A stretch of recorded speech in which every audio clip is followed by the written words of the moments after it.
is definitely also the affordability of what is on the market right now. Moving day was July 1st in Quebec, and there are still over 1,600 households looking for a place to live. That's according to FRAPRU, advocates for the right to housing.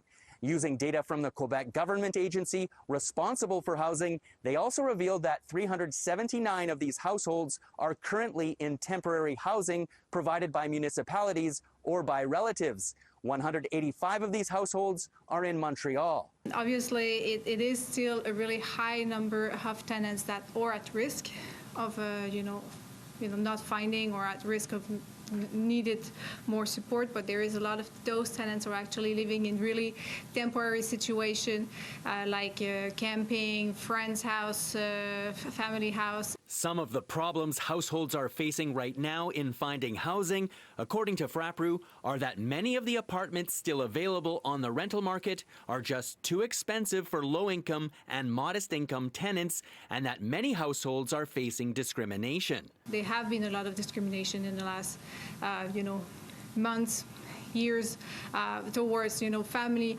towards immigrants, people of color.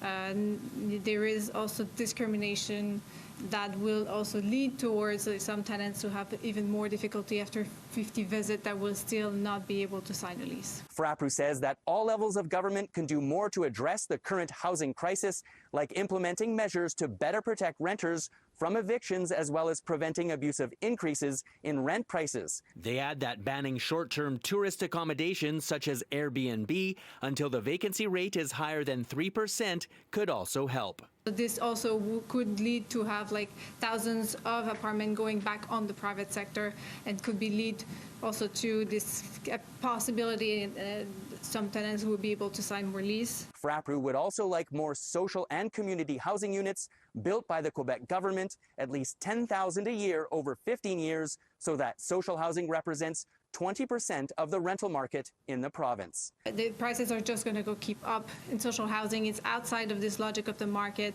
It's there to host people that mostly have low income or modest income. So it's really outside of this logic of the market. And so for us, social housing represents one of those, one of the main solutions that needs to be put on front.